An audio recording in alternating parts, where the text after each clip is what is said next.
key issues. I like them, you like them, I wanna see them, I wanna hold them, I wanna smell them. Okay, maybe I don't wanna smell them, but you get what I mean. I was nominated by my friend Big B McFly the Comic Guy to participate in a tag video made by Alex the Comic Hoarder and the Comicholics YouTube channel to share audiences with the people who are newer in the comic book community and basically just build each other up. And I think that's a great idea. The goal is to share your top 5 key issues in your collection, but here's the thing. Key issues is a subjective term, and top 5 is also a subjective term. Basically, everything about this challenge is left up to your own free will, if you will. But that's what makes this so fun. It doesn't have to be the most valuable comics in your collection. It could be just the most sentimental comics that you own that you would consider key issues, or your top 5 favorite key issues that no one else cares about. Maybe your top 5 are just 5 copies of Darkhawk #1. We all make bad decisions. I'm sorry, Swaggle don't hate me, I love you. So without further ado, I'd like to nominate Tessa from Tessa is a Nerd, The Comic Collector Geek, and Improve Collecting Comics. I can't wait to see your top 5, and everyone who I mentioned in this video previously, I will link their channel and their videos down in the description box below. So I've chosen 5 comics that are not particularly the most expensive comics in my collection,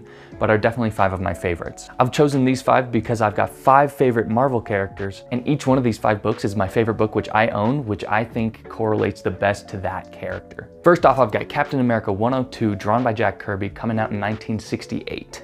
I chose this as my Captain America key issue because it's an absolutely classic cover. If you watched my top 50 comic book video, you would know that I had a poster of it growing up, so whether it's a key issue to anyone else or not, it definitely is for me, and it absolutely symbolizes one of the greatest covers that Jack Kirby ever made. Absolutely deserves to be on this list until I get my Captain America #1. Next up, I got Strange Tales #125, which is another classic Kirby cover coming out in 1964. Choosing this as my Namor key was actually quite a difficult decision because as a Namor fan, all of his books are Golden Age and far out of my range. Oh, as a Namor fan as a budget, I decided that I would collect the Namor key issues for their villains.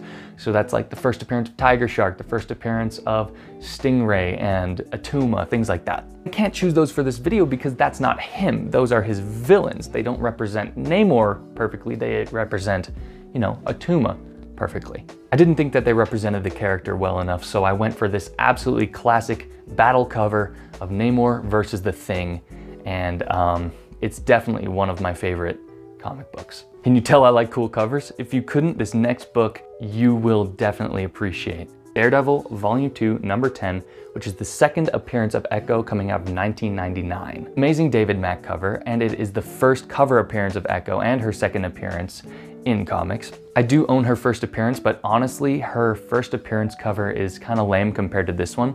I couldn't put that in this video as better than this one. The CGC 9.8 paired with a character that we saw introduced in the greatest Marvel TV show we have ever seen, which is of course Hawkeye. And yes, it is the greatest solely for the plot.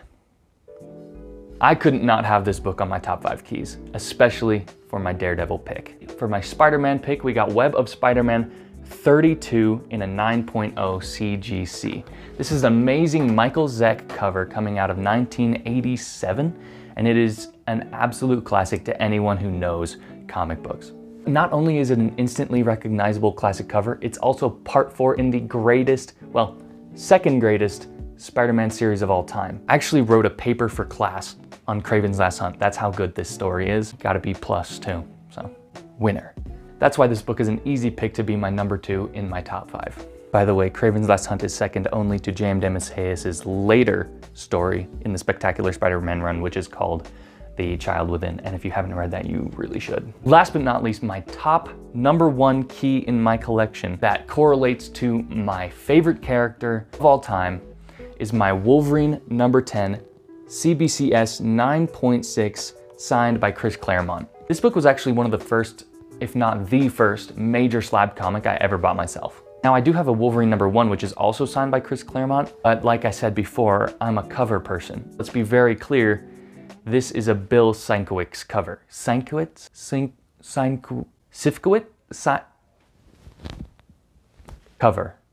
It's the first time that Wolverine fought his baddest villain, which is Sabretooth, in his own title series, which is a bit of a minor key issue, but it's one of my favorites and it's a really good read. I've read it like 20,000 times because I've got a couple others. It's just one of those comics that I can really be proud to show people who come over to see my collection, you know? It's something I can hand them and be really happy and say, hey, check this out. It's signed by the author. It's 9.6, which is very high grade. And look at the cover. It's an awesome battle cover. And it's my favorite character, and that's why it is #1 on my top 5 keys list. It's a well-graded 9.6. There's maybe 1, 2, 3 spine ticks on there, which probably should bust it down to a 9.6. So I'm very happy with the grade it got. And it says signed by Chris Claremont at the New York Comic Con in 2015, which just gives the book a little more character and personality in my opinion. And it makes me just like it all the more. One of my favorite comics in my collection, purely not for exactly sentimental reasons, but just because I'm proud to own it. And there you have it. That's my top 5 keys in my collection. If you made it to the end of the video, then I applaud you and you are officially invited to join in on the challenge. Whether I said your name at the beginning of the video or not, I would love to see your top 5 keys, and I will see you in the next one. Thanks, bye.